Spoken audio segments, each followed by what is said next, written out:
Bonjour à tous. Zelensky et un certain clan ont été pris la main dans le sac. Ils ont tenté de déclencher la Troisième Guerre mondiale.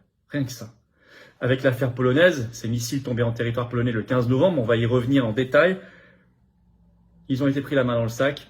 Les enquêtes sont encore en cours, bien sûr, on verra bien la fin, mais tout converge vers une autre réalité, une autre vérité qui, Dieu merci, pourrait au moins provisoirement préserver la paix. Mais on voit de quoi ils sont capables. On voit aussi le risque, le danger, grand danger, que nous avions décelé depuis des mois et des mois dans ces vidéos, d'un événement qui soit mené sous faux drapeau ou une provocation pour créer la guerre mondiale, peut-être que c'était celui-là, et le risque d'être dans des alliances comme l'Union européenne et l'OTAN, notamment avec des pays baltes, pays d'Europe de l'Est, qui sont hystériques, qui ont été hystériques et mensongers dans cette affaire. Vers la Troisième Guerre mondiale, c'est peut-être produit l'événement dont je parlais dans des vidéos ces dernières semaines, ces derniers mois. Je disais une provocation qu'on redoutait, parce que certains veulent entraîner le cycle infernal, enclencher ce cycle de la Troisième Guerre mondiale, l'exploitation d'un accident. C'est peut-être ce qui s'est passé ce 15 novembre. Les faits, un missile est tombé, manifestement de fabrication russe, en Pologne, près de la frontière ukrainienne, dans la zone de Przewodów. Excusez-moi, je ne parle pas polonais. Il a fait 2 morts, malheureusement. Et voilà. Alors immédiatement, notamment dans la soirée du 15 novembre, ça a été la surfolie. Et on a été vraiment au bord du déclenchement d'une Troisième Guerre mondiale, mais certains y poussent encore, là, au moment où c'est enregistré ce 16 novembre, notamment du côté de Zelensky. Surinterprétation, surexcitation, surhystérie. Bien calculé, rassurez-vous. D'abord, selon l'agence de presse américaine AP, en soirée le 15 novembre, on nous dit, je cite, un haut responsable américain a déclaré que des missiles russes avaient touché la Pologne. Mais déjà à l'époque, je cite, le Pentagone n'a pas confirmé ces informations. Ça, c'est ce que déclarait déjà le porte-parole du ministère de la Défense américain. Tout de suite, la Russie avait démenti, en qualifiant dès le 15 novembre en soirée ces informations de provocation, je cite, une provocation délibérée visant à aggraver la situation. Mais immédiatement, dans la soirée du 15 novembre, des réactions très guerrières. Vous allez voir le problème que ça pose pour la France qui est embarquée dans des alliances avec ces gens-là. Alliances automatiques et contraignantes. Zelensky, président ukrainien d'abord, qui a accusé tout de suite la Russie, qui continue ce 16 novembre, le qualifiant au G20, la qualifiant d'État terroriste, et parlant d'une escalade très importante. Donc lui, on voit où il veut nous mener. Mais il y a eu cette affaire du haut responsable américain que je vous ai cité, mais aussi, il faut la citer, Marie-Agnès Strack-Zimmermann, qui est la présidente allemande de la commission de défense au Parlement allemand, au Bundestag, et qui déclare cela sur Twitter le 15 novembre au soir, je cite, « Non seulement les missiles russes ont apparemment touché la Pologne et donc le territoire de l'OTAN, mais ils ont également fait des morts. C'est la Russie, avec laquelle certains ici veulent absurdement et manifestement négocier. Le Kremlin doit s'expliquer immédiatement. » Donc pour elle a un poste important. En Allemagne, elle dirige la commission de la défense au Parlement. Elle dit tout de suite, c'est la Russie, ils ont touché la Pologne et l'OTAN, ils doivent s'expliquer, etc. Et il faut arrêter de parler avec eux. C'est totalement irresponsable. Ceux qui sont allés plus loin sont les pays baltes et les pays d'Europe de l'Est. Le ministre, par exemple, de la Défense letton Artis Pabriks sur Twitter, ce 15 novembre au soir, écrit ceci.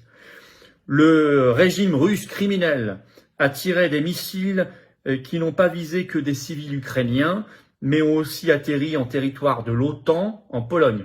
Référence évidemment tout de suite à l'OTAN comme la responsable allemande, vous l'avez noté, pour entraîner l'escalade. On peut citer aussi le ministre des Affaires étrangères estonien qui sur Twitter écrit ceci le 15 novembre au soir. L'Estonie est prête à défendre chaque pouce du territoire de l'OTAN. Troisième Guerre mondiale. On peut citer sur Twitter le Premier ministre tchèque Petr Fiala. Et là je vais vous le citer in extenso. Je cite, l'attaque massive d'aujourd'hui par l'armée russe contre l'Ukraine, donc là, pas de doute, pas de levée de... on y va direct. Je cite toujours, montre clairement que la Russie veut terroriser son peuple encore davantage et détruire le pays. Si la Pologne confirme que les missiles ont aussi frappé son territoire, cela sera une escalade supplémentaire de la part de la Russie. Nous sommes de fermes soutiens de notre allié au sein de l'Union européenne et de l'OTAN. Donc vous voyez, en partant de la situation ukrainienne, où il dit ce qui s'est passé le 15 novembre, il fait immédiatement, ce Premier ministre tchèque, un parallèle, une suite logique avec ce qui s'est passé en Pologne, comme si c'était exactement la même chose. Donc là, pour lui, on y va, pas de doute. C'est très irresponsable. Or, pour rappel, on peut citer aussi un autre exemple, en soirée le 15 novembre sur Twitter, le ministre de la Défense letton qui estime que l'OTAN, je cite, pourrait fournir des défenses aériennes à la Pologne et à l'Ukraine. Voilà. Et évidemment, ce 16 novembre, il y a réunion d'urgence des ambassadeurs de l'OTAN à Bruxelles sur ce sujet-là. Or, je rappelle quand même, il faut quand même peser chaque mot. Parce que du fait de notre appartenance à nous, Français, à l'OTAN et à l'Union européenne, et parce que ces pays que je viens de citer en sont membres aussi, avec nous, et que eux ont leur propre diplomatie, leur propre histoire, leur propre ressentiment, leur propre hystérie par rapport à la Russie, ça les regarde, c'est leur affaire. On serait avec eux embarqués dans la même hystérie et embarqués dans la même guerre, et donc dans une guerre mondiale, faut pas se leurrer. Pourquoi ? Parce que c'est l'article 5 de l'OTAN qui fait que si un territoire de l'OTAN, un pays de l'OTAN est attaqué, tous les autres doivent y aller. Déjà que la Pologne, ce 16 novembre, hésite à déclencher l'article 4 de l'OTAN, qui est une sorte de préalable à l'article 5, à suivre.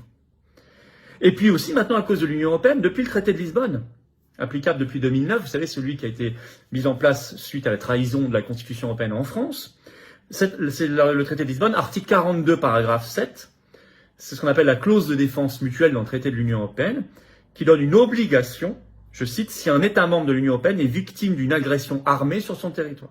Or, la Pologne est dans l'Union européenne.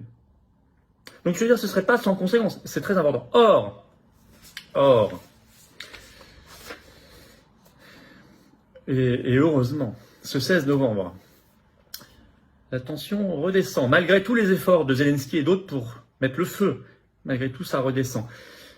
Le président polonais, ce 16 novembre, Andrzej Duda, dit ceci: la Pologne n'a pas de preuve univoque que la Russie a envoyé le missile. Bon. En France, l'Élysée, le 16 novembre, appelle à la plus grande prudence, je cite, sur l'origine du missile. Bon.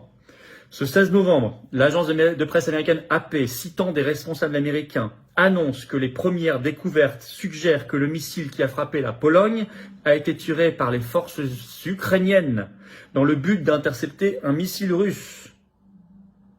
Et Joe Biden, le président américain, déclare qu'il est, je cite, peu probable que le projectile ait été tiré depuis la Russie.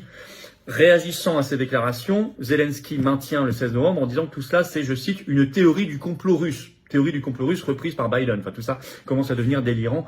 Il va falloir revenir un peu à la raison. Donc, vous voyez bien l'engrenage qui a failli se mettre en place. Et attention, c'est pas forcément totalement terminé. C'est peut-être ce choc qu'un certain clan, des gens aux États-Unis, bien sûr Zelensky, des gens dans les pays baltes, pays d'Europe de l'Est, mais on voit bien aussi des responsables en Allemagne, par exemple. Il y en a en France, ne vous inquiétez pas. Et dans les couloirs de l'Union européenne, un clan qui attend, Atlantis, qui attend la Troisième Guerre mondiale, qui la veut. Et c'était peut-être cet incident-là qui était voulu pour cela. Il y en a eu d'autres avant. Déjà, le 26 septembre, les sabotages des gazoducs Nord Stream et Nord Stream 2, dont on pense savoir très bien d'où ça vient. Et ça vient pas de Russie.